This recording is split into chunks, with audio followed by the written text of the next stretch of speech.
Good evening all. I am Aditya. I will be speaking for the topic cost of implementing the best practices outweighs the benefits is derived. Now let's understand the context of this topic. If you were speaking 20 years back, then definitely the context changes. But in today's world, when product life cycles are shortening, when the time from idea conception to the market offering is very, very short, we need to be quick and we need to respond to market demands.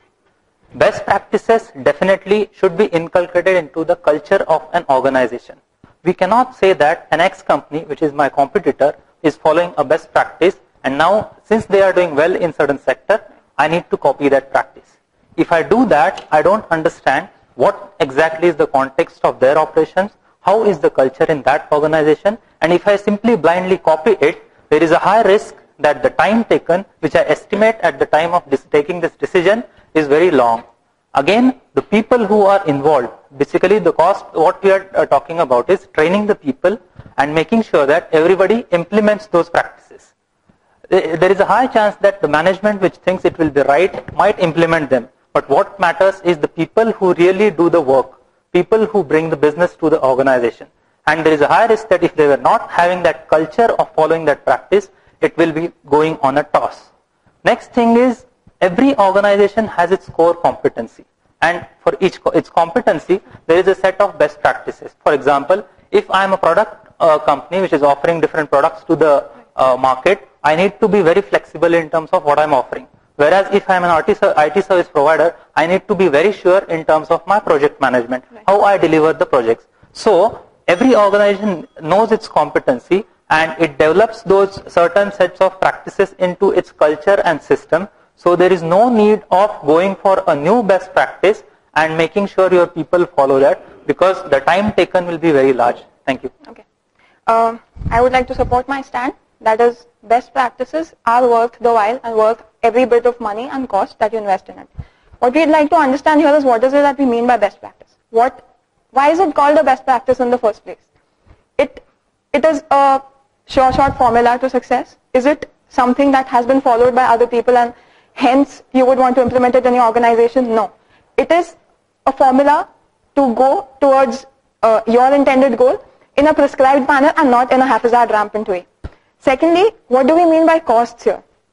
Are we just talking in the monetary sense? No. A cost, the price that you pay when you do not follow best practices, could mean financial losses, could mean a loss to your brand, to your brand image, to your brand equity, could mean loss of customer faith, could mean loss of investor faith.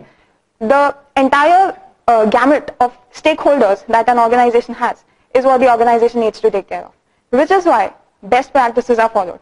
See, when you are a startup, when you are a small-time company, you can start your own way. You know, I start working, I don't define any method, I start working like I do. As I grow, I expand. I am answerable to a lot of people. I'm answerable to my stakeholders, my customers, my employees, every single person who I am influencing. How am I going to track if what I am doing is right? Where am I going wrong? How do I trace if the mistakes that I made back in the past, I'm not going to repeat them again? I need some documentation in place. I need a process in place. Hence, it is called a best practice. The cost, on the other hand, if we are saying we need to invest too much in trying to track defects, the difference here is not between the difference between 0 defects and 1 defect is not of a defect. It's about the brand of the company, which may be tarnished if you don't take care of it. So, I'd like to support the stand saying, yes, best practices is something a company has to follow.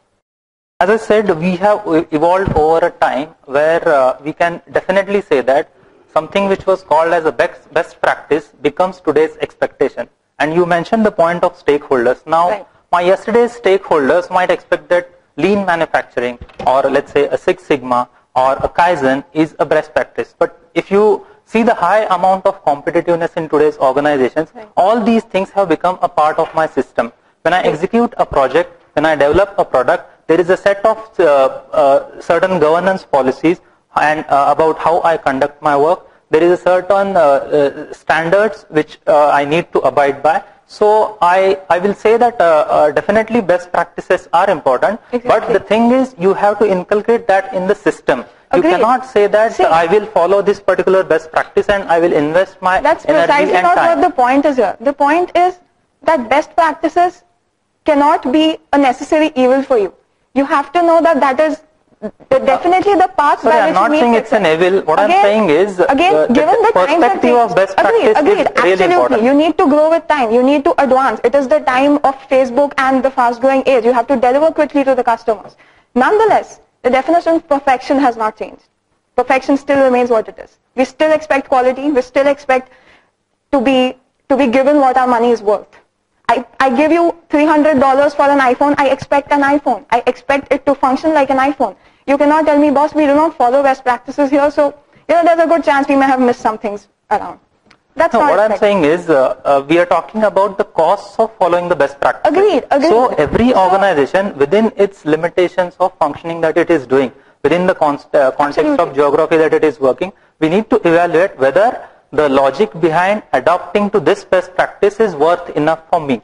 If I take a holistic approach, for example, you can say that Toyota was the company which introduced this best practices system. Right. Now, there was a time when Toyota was number one, and still it is number one in certain sectors. But there are events and news that we have heard that the culture within Toyota is so much rigid now that every person is bothered more about documentation than real work.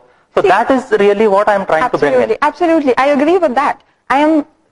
When we confuse the term best practices with documentation is when we get it wrong. Exactly. I brought this point because you said I need to know what are the mistakes that I am committing, what are the documents that I need to refer. That we do. We miss out on the term best practices when our focus shifts from quality to documentation. When our timelines start telling us, listen, let me get this document right, I'll think about the code quality later. No. We have to understand that documentation remains secondary, but it remains an integral part of the best practice that we're trying to follow. Because today I code, I walk out of the company, tomorrow someone else is taking my place. And for the organization to still continue what it was trying to do, despite its employees coming and leaving, it needs its documents in place. And hence, that remains a secondary part. Again, the second aspect, we need to define what kind of thing, if I do, will bring more benefits to my organization. Now, right. As you said, Facebook. Now, the core competency of Facebook is how you keep people engaged in my system. They should not switch from my window to, let's say, Gmail. A core competency of Apple is how I bring innovation into my products.